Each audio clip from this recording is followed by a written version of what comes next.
Sir मौलाना JUI कहाँ पे खड़ी हुई है राइट नाउ ऑपोजिशन में? हमने 27वीं आईनी तरमीम में तो देख लिया, 28वीं की भी बाज़गश्त है इस्लामाबाद में, JUI पे कहाँ खड़ी है सर एट दिस मोमेंट?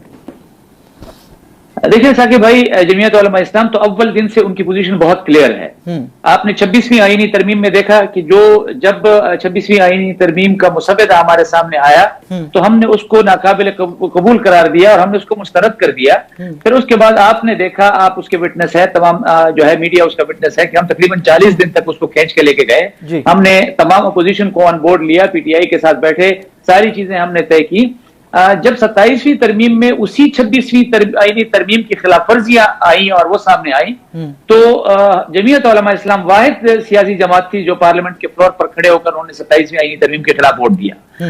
अब भी अगर किसी ऐसी तरमीम की बाज़गश्त सुनाई दे रही है कि जिसके बारे में हमें मालूम नहीं है कि उसके पिटारी से क्या चीज बरामद होगी, उस पर असल तबसरा तो उसके बाद ही किया जा सकेगा। लेकिन कोई भी ऐसी चीज जो 26वीं आईनी तरमीम की जो है वो उसकी रूह के खिलाफ हो या 77 के आईन की रूह के खिलाफ हो, तो वो कोई भी चीज जिस तरह 27वीं तरमीम काबिल कबूल नहीं रही, उसी तरह 28वीं तरमीम भी काबिल कबूल नहीं हुई। इंजीनियर साहब, मैंने ये सवाल इसलिए पुटअप किया कि यू सेड कि हमने इस तरमीम के खिलाफ वोट डाला है।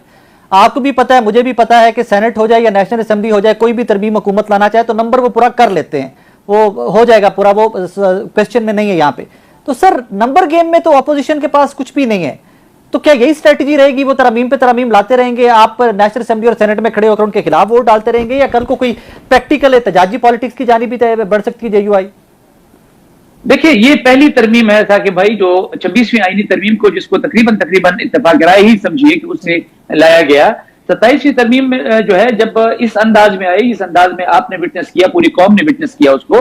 अब हमने 23 तारीख को जमीयत उलमा इस्लाम ने 23 और 24 को अपनी मरकजी शूरा का इजलास बुला लिया है और मरकजी शूरा के इस इजलास के बाद उसमें आपको ऐसे फैसले नजर आएंगे इंशाअल्लाह कि जो सिर्फ इस तरह की रास्ते रोके जाने की बात नहीं होगी, ज़बानी उसकी मुखालफत की बात नहीं होगी। हम इंशाअल्लाह मैदान में भी आएंगे और भी बहुत सारी चीजें अगर आपको सामने आती हुई नजर आएंगी और वो इस रूह के खिलाफ होगी जो 77 के आईन की है, तो फिर आपको जमीयत उलमा इस्लाम चाहे तनहा भी हो क्यों ना हो वो मैदान में नजर आएगी इंशाअल्लाह। जहां तक आपने नंबर्स की बात की है, देखिए नंबर्स, ये 73 का आईन जो है इसकी खुसूसियत ये है कि ये मुत्तफिका आईन था। द मोमेंट आप इस मुत्तफिका पोजीशन को चैलेंज करते हैं, जब आप स्टेक होल्डर्स को ऑन बोर्ड नहीं लेते हैं, जब आप सूबों को ऑन बोर्ड नहीं लेते हैं, जब आप सियासी जमातों को ऑन बोर्ड नहीं लेते हैं, फिर आप तरामीम तो कर लेते हैं लेकिन फिर आपको 18वीं तरमीम लानी पड़ती है जिसमें पीछे किए गए तमाम जो है वो इस तरह की तरामीम को वो अंडू किया जाता है और आईन को अपनी असल रूह में बहाल किया जाता है,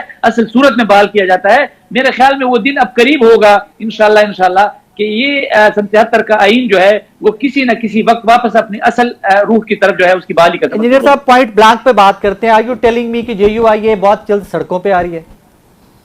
बिल्कुल, ये खारिज इम्कान इसलिए भी नहीं है कि जमीयत उलमा इस्लाम के लिए सड़कों पर आना ये कोई ऐसी गैर मामूली बात नहीं है, ये हमारे लिए मामूल की सूरत हाल है। और जब हम देखते हैं कि पाकिस्तान के आईन के जो दो बुनियादी पिलर्स हैं, चाहे वो इस्लाम है चाहे वो जमहूरियत है, जब इन दो बुनियादी पिलर्स के खिलाफ किसी भी तरमीम और आईन में उसके खिलाफ जाया जाएगा, जमीयत उलमा इस्लाम आपको सड़कों पे नजर आएगी। लेकिन उसका फैसला इंशाअल्लाह 23-24 की मरकजी शूरा के बाद आपके सामने आएगा कि जमीयत उलमा इस्लाम किस अंदाज में आवाम के सामने आएगी, वो फैसला हमारी मरकजी शूरा ने करना। बाकी सियासी जमातें ऑपोजिशन की उनसे भी राब्ते में है, कोई ग्रैंड ऑपोजिशन अलायंस बन सकता है? देखिए साकिब भाई, ग्रैंड अपोजिशन अलायंस की बात अगर हम करें तो अभी आपने कुछ 2 हफ्ते पहले, 15 दिन पहले तहरीक इंसाफ का वफद महमूद खान अचरजई साहब की क़ियादत में वो तहरीक तहफ़्फ़ुज़ आईन पाकिस्तान का वो वफद वो आया था। मौलाना साहब के साथ मुलाकात हुई, राजा नसर अब्बास साहब भी मौजूद थे, कैसर साहब भी मौजूद थे, सब लोग मौजूद थे। उसमें बात हुई थी इस हवाले से कि लीडर ऑफ द अपोजिशन की बात हुई। मौलाना साहब ने कहा जी महमूद खान हमारे लिए भी मोहतरम है और हम उनकी उसी तरह हिमायत करते हैं कि उसमें हमें दूसरी बात की जरूरत महसूस नहीं होती। जहां तक डे टू डे अफेयर्स की बात है पार्लियामेंट के अंदर, उस पर भी इत्तेफाक राय हुआ।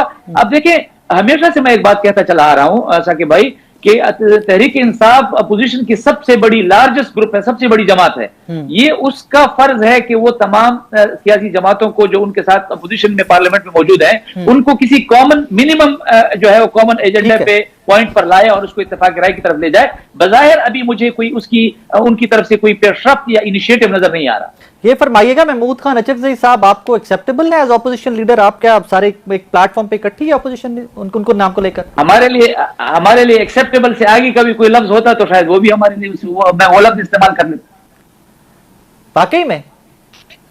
جی جی بالکل، محمود خان صاحب تو ہمارے محترم ہیں، ہم نے تو پی ڈی ایم کی تحریک میں اکٹھے کام کیا، ہم تو اس سے پہلے ایک دوسرے کے ساتھ ہمارا بڑا احترام کا رشتہ ہے، سیاسی طور پر بھی، اور آج سے نہیں ہے، ہمارے آبا سے ہے، ان کے والد محترم جو ہیں اور ہمارے والد صاحب جو ہیں ان کے اس زمانے کا تعلق، تو میرے لیے اگر ایکسیپٹیبل سے آگے کوئی لفظ ہوتا محمود خان صاحب کے لیے تو میں شاید وہ بھی فیر انف۔ یہ فرمائیے گا ماضی میں ہم نے دیکھا سی ایم کے پی کے سابقہ جناب علی امین گنڈا پور صاحب، کیونکہ آپ کا ایک ہی آبائی علاقہ ہے، ایک ہی حلقہ تھا، سو وی آل انڈرسٹینڈ کہ وہ سیاست کے ڈائنامکس مختلف تھے، لفظی گولہ باری دونوں اطراف سے جاری رہی۔ اب سہیل آفریدی صاحب نئے چیف منسٹر، ان کے ساتھ لے کر معاملات کیسے ہیں جے یو آئی کے؟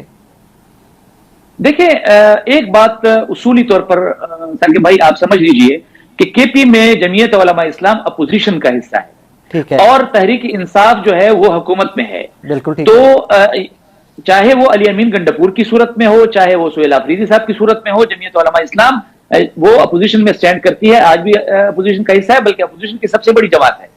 تو علی امین گنڈپور صاحب کے حوالے سے ہمیں صرف ایک شکایت تھی جو ہم بار بار پی ٹی آئی کی قیادت کے سامنے رکھتے تھے کہ دیکھیں جب بھی ہم آپس میں قریب آنے کی کوشش کرتے ہیں، جب بھی اپوزیشن قریب آنے کی کوشش کرتی ہے اور وہ ایسے بیانات دے دیتے ہیں کہ اس کی بنیاد پر جمعیت علماء اسلام اور پی ٹی آئی کے درمیان کچھ نہ کچھ وقت کے لیے فاصلے آ جاتے ہیں۔ اب وہ صورتحال تو نہیں رہی، سہیل آفریدی صاحب کے آنے کے بعد وہ صورتحال تو موجود نہیں ہے، لیکن بہرحال ہم کے پی میں اپوزیشن میں ہیں اور اپوزیشن میں ہی رہیں گے۔